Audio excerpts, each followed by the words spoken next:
Hello, I'm Spexo, and welcome to the video that will probably get me banned off of YouTube, because today I'm going to be talking about Ye, or the artist formerly known as Kanye West, and the stuff that he's been up to the last couple of weeks.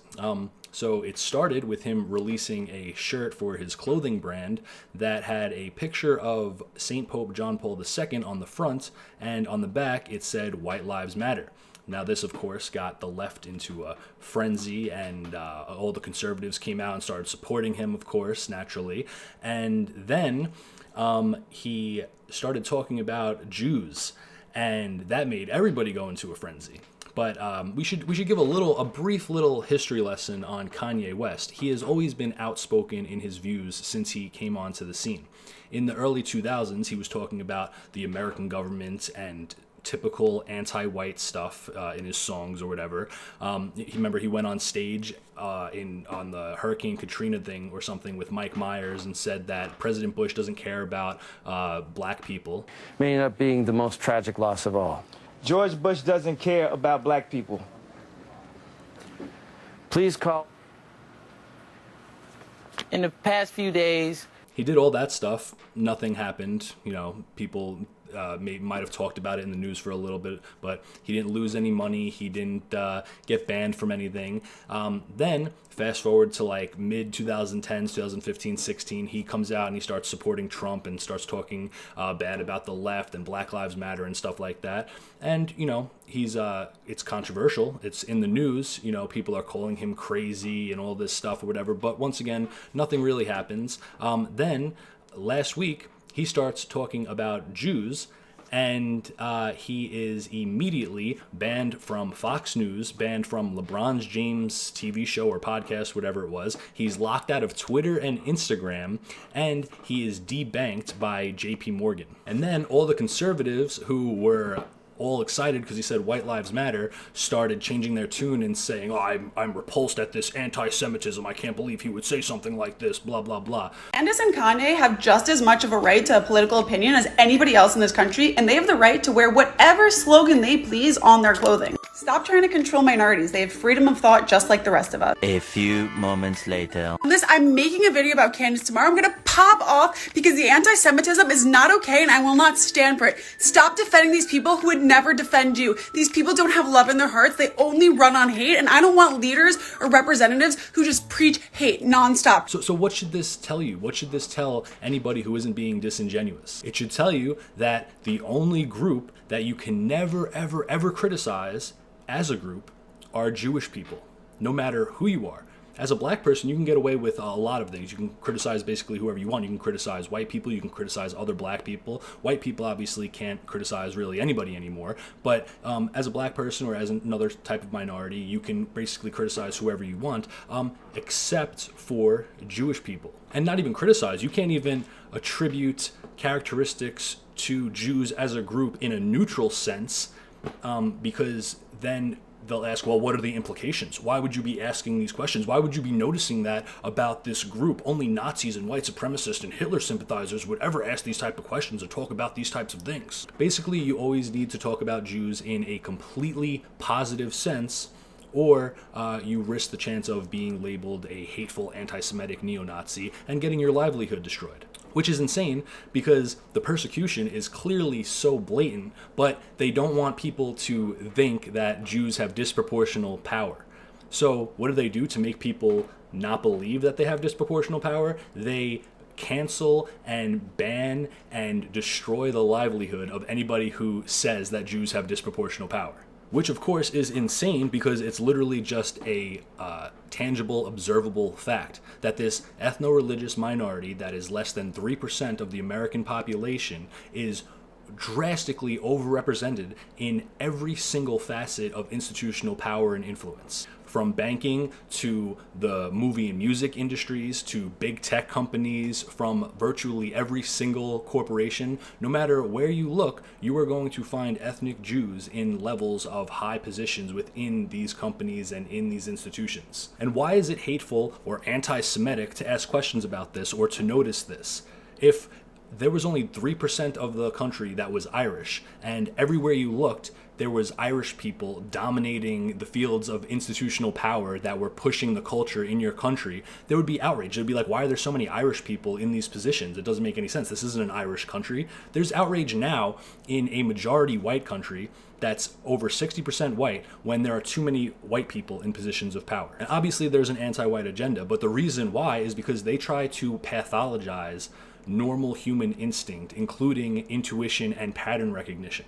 And if you notice certain attributes or characteristics that are dominant among a certain group of people, they label you racist or anti-Semitic or hateful or bigoted or any other meaningless pejorative that has lost all meaning whatsoever and is basically just used as a linguistic trick to silence dissent. But it's just antithetical to reality because every single group, whether cultural, religious, racial, ethnic, has characteristics that are dominant among that group. That's where stereotypes come from. Stereotypes are derived from the truth and then exaggerated, or there's some hyperbole added into there or whatever. But there are characteristics that you can say are dominant within certain groups. That doesn't mean that every single person fits perfectly within those characteristics in that group, obviously. But if I said something like, oh, black people like rap music, is that racist or hatred or bigoted because I used a generalized statement? No, because rap is predominantly a genre of music that is dominated by black people. That doesn't mean that there aren't black people who like country and club music or something like that, but to have a general statement that black people tend to like rap music is not racist or hatred, it is just observable fact. If I say that anime fans are pedophiles, does that mean that every single anime fan is a pedophile? No, it just means that every pedophile is an anime fan.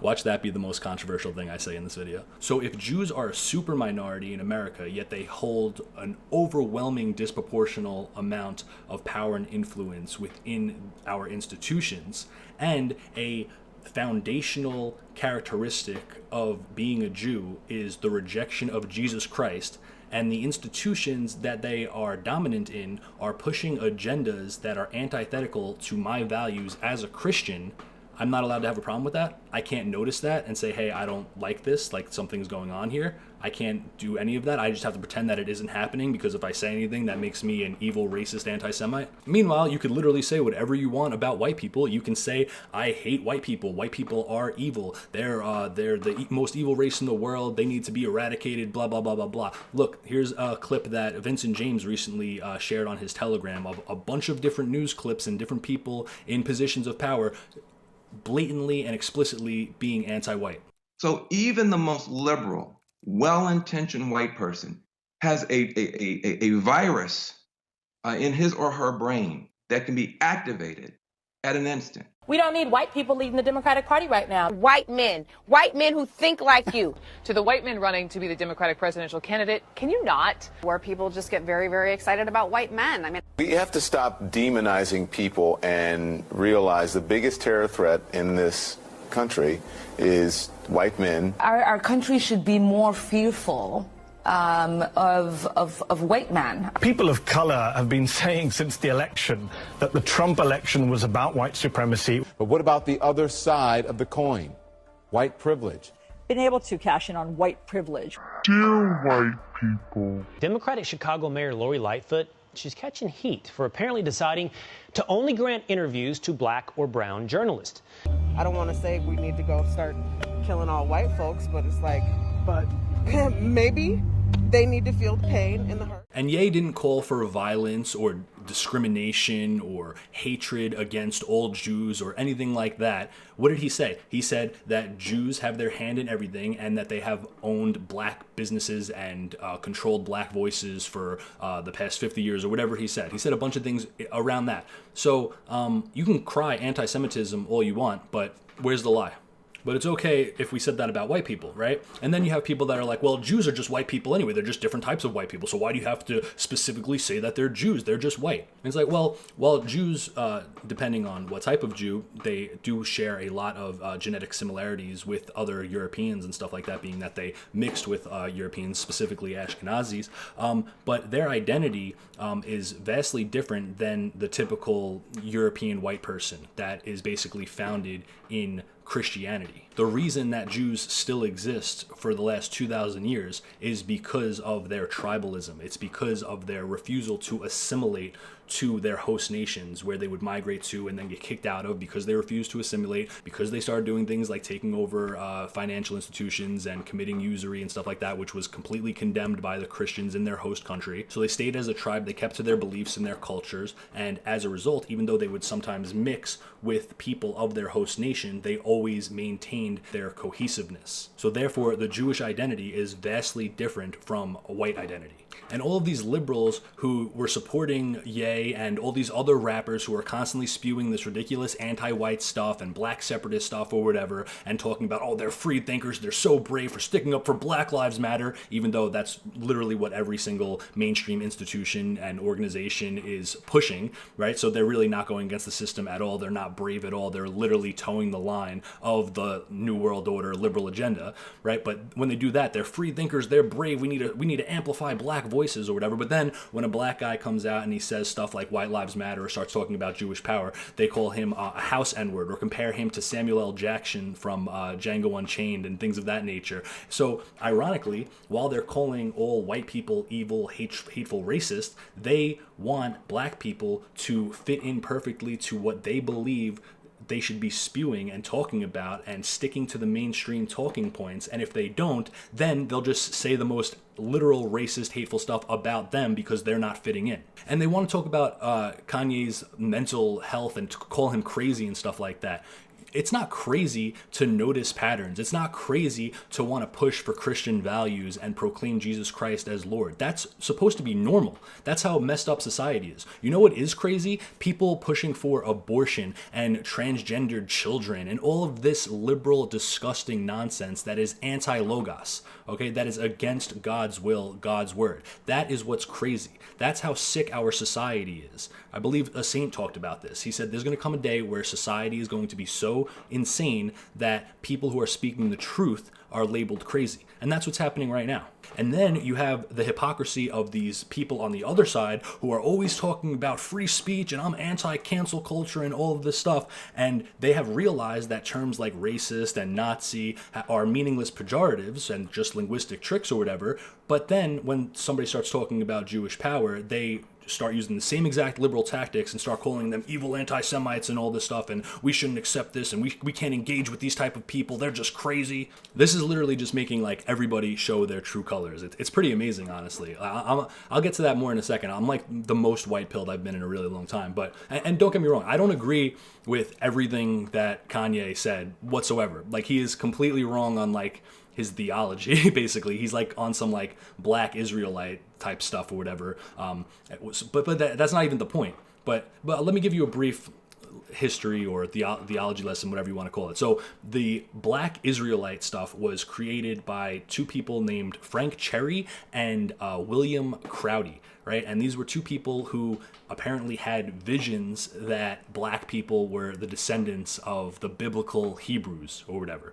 It's complete Protestant nonsense, basically, and then it was adopted by, like, Islam, certain sects of Islam or whatever, and the Nation of Islam was formed, and then you have the black Hebrew Israelites who have basically took things from Christianity and Islam and then used this people's visions to form these different groups and sects. It's total retardation nonsense. That's not how it works. I'll give you a real overview, a simplified overview of how the Jews and the tribe of Israel worked. So, the original Israel, right, the people of God, the Israelites, right, were 12 different tribes. And then they all got to the kingdom of David. And in the kingdom of David is where they lived. In 930 BC, the kingdom of David separated into two separate kingdoms, the kingdom of Judah and the kingdom of Israel. So by the time Christ came, the 12 tribes have basically condensed into four separate sects. The Pharisees, the Essenes, which were basically monastic Pharisees, the Sadducees, and the Zealots. So those were the Jews or the Israelites of the Old Covenant. Christ fulfilled that covenant and formed a new and eternal covenant. So the Jews who converted and started accepting Christ became Christians, and then Jew became synonymous with rejecter of Christ. Then in 70 AD, their temple was destroyed, and now they had no temple, no priesthood, no sacrifice, no way of fulfilling their covenants anymore. And that's basically when the Jewish diaspora happened, where they basically started migrating across the world. And then through a series of like specific breeding ways, they formed different ethnic Jewish people like the Sephardics and the Ashkenazis or the Yemenites and all this stuff. But basically the main two types of ethnic Jews now are Ashkenazi and Sephardic. And right before the temple was destroyed, a rabbi named Jochanan ben Zakkai, I'm probably butchering that pronunciation, but this guy basically smuggled himself out of Jerusalem and started a rabbinical community that basically turned into a debating society. And as a result of this debating society over the next 600 years, what came from it was the Talmud, which were basically these debates between rabbinical teachers, because they had no sacrifice, they had no way of practicing their actual religion, that all of this stuff was basically written down. It became known as the Talmud. The Talmud is now considered amongst all Jews, modern rabbinical Talmudic Jews, as either equal and sometimes even higher than the Old Testament. Now, in the Talmud, it is completely antithetical to Christian beliefs, okay? In the Talmud, it calls the Virgin Mother, Mary, a whore who cheated on Joseph with a Roman soldier to conceive Christ as a bastard child, basically. It says that Christ is burning in boiling excrements, okay? It calls all non-Jews beasts who were made only to serve Jews, and says that it's completely fine to kill them. Goyim means cattle. They literally consider non-Jews cattle.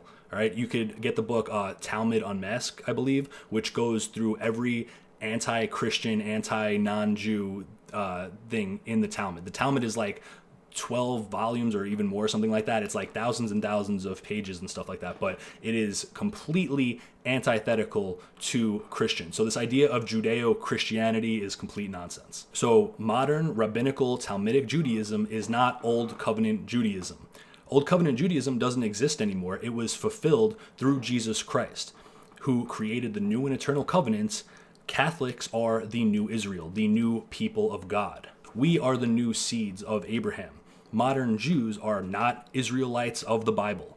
And the nation state of Israel that was established in 1948 does not belong to modern Talmudic Jews. Its rightful owners are Catholics, because we are Israel. But back to Ye, it doesn't matter if he was perfectly accurate on all of his historical or theological facts or whatever. Obviously, I hope that he comes to the truth and becomes Catholic for the sake of his soul or whatever. But for temporal purposes, for what we are trying to do for society, it's ultimately irrelevant, because one of the most famous, powerful, influential celebrities of our generation is openly talking about these things, which has pretty much never been done before. People that have talked about Jews before in any type of critical type of way have all been basically blacklisted, or their careers and lives have been destroyed, or they've been forced to completely recant and then go on an apology tour and visit the Wailing Wall in Israel and stuff like that. You look at Mel Gibson, who got drunk and said that Jews are the reason behind all wars or whatever, and he was blacklisted from Hollywood for 10 years, and he had to get his friend Robert Downey Jr. to basically beg them to let him back in. You have people like Nick Cannon, who said something about Jews or whatever, and then the next week he got a talking to, and he was like, oh, actually, I'm part Jewish, and I just want to learn. He brought like a rabbi on his podcast and stuff like that. Like, there, you cannot do it. And Kanye is doing it, and he's not backing down.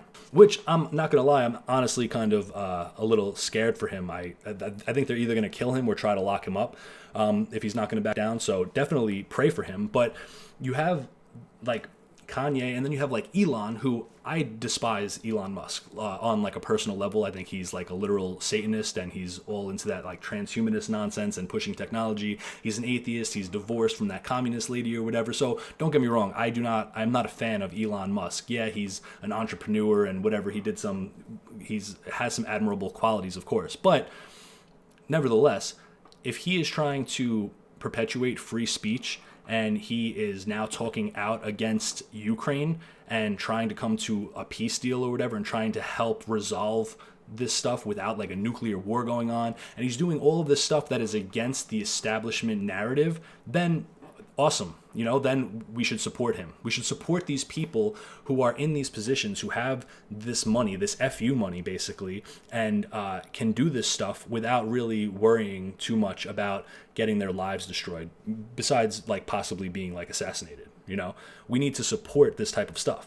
And even if you disagree with Ye, and you think what he said is disgusting or repulsive, but you consider yourself like a free speech absolutionist or something along those lines, then you should be completely supporting him regardless of your personal feelings. And you should be disgusted on how they're treating him and how they're treating people like Alex Jones.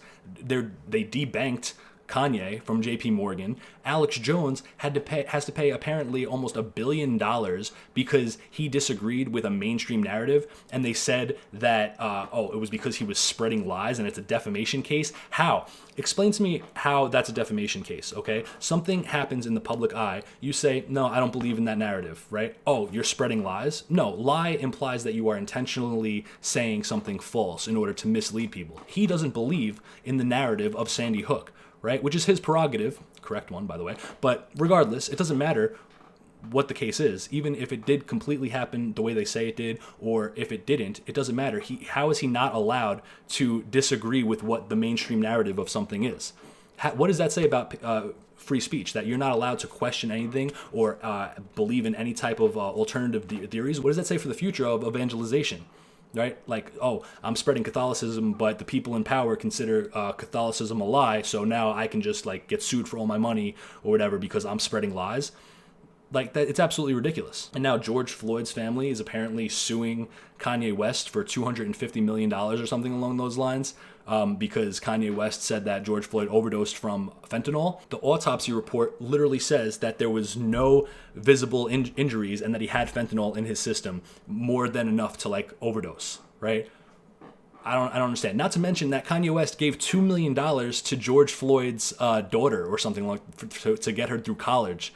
It's absolutely like just insanity going on. And also I'm seeing people on our side too have really bad takes too, saying like, oh, well, this is just a publicity stunt because he's buying Parler and blah, blah, blah. And it's like, it doesn't matter if he has any ulterior motives or what it is, it has no relevance whatsoever. And I really don't care. First of all, I think he's genuine because of what he's talking about. But secondly, it doesn't matter even if he wasn't genuine. If there were alternative motives, it doesn't matter, because in the last month, White Lives Matter has become a mainstream slogan, and the most powerful and influential celebrity, one of them arguably, is talking about Jewish power publicly. This completely shifts the paradigm. How do you not consider that a win?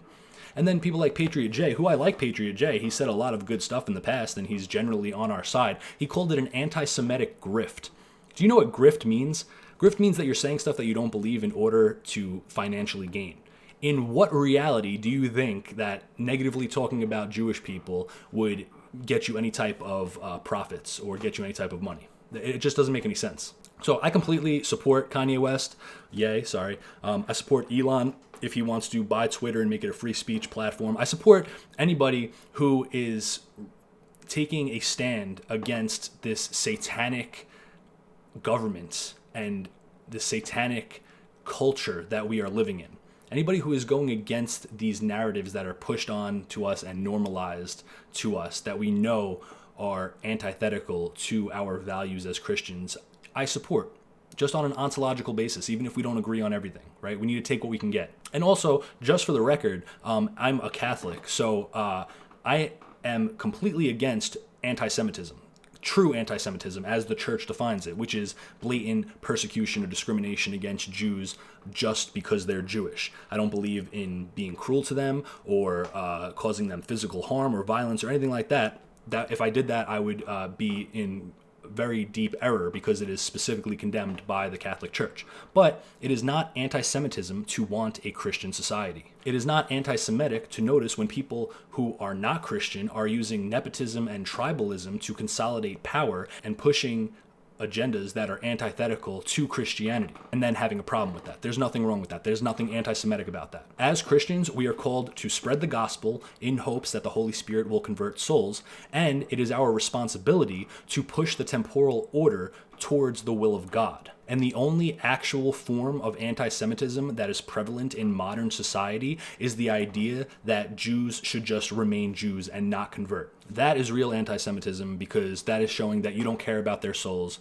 that you don't care if they spend eternity burning in hell for following these false beliefs. That's actual anti-Semitism. I want all Jews and all other non-Catholics to convert to Catholicism and follow the will of God, because God loves each and every one of you and he wants you to spend eternity with him in heaven forever. And the only way to do that is through the Catholic faith. But like I said, anything that is going to push the ball in our direction is ultimately a good thing. Whether it's people talking about controversial issues or saying things like White Lives Matter and being able to talk about controversial topics that are outside of the Overton window, like racial realism or demographics, Jewish power, things of this nature, immigration moratoriums, things that aren't socially acceptable to talk about. If they're moving the ball in the right direction and allowing us to start getting these topics into the mainstream, that is ultimately a win no matter what. That is why, even though I am not a free speech absolutionist, I believe that things like blasphemy and anything talking against Christ or promoting degeneracy or something like that should be illegal in my utopian society, but we're not there yet. So I'm pro-free speech as a means to an end. And without free speech, then we're never going to be able to get anything done temporally, right? So that's why you need to support people like Kanye West, people like Elon Musk. And don't get me wrong, we can call them out on things that they're wrong about. Even, what's her name? Tulsi Gabbard, talking about the Democrats being anti-white and stuff. That's awesome. That's a good thing. Yeah, she's still a retarded, feminist baby killer or whatever. But if she's doing something good like that, then that's something that we need to praise her on, right? And tell her, like, that's a good thing that you should be talking about, things of that nature. So we can take all of these ontologically correct things from different people, even if we don't agree on everything, and still use that to our advantage. And this is ultimately a good thing. And I have not been this white-pilled since Roe v. Wade has been overturned. And that happened this year too. Roe v. Wade gets overturned, and now people are saying White Lives Matter, and Kanye West is talking about Jewish power. Insanely great development. 2022 has been pretty epic, not gonna lie. So yeah, that's basically it. Thanks for watching.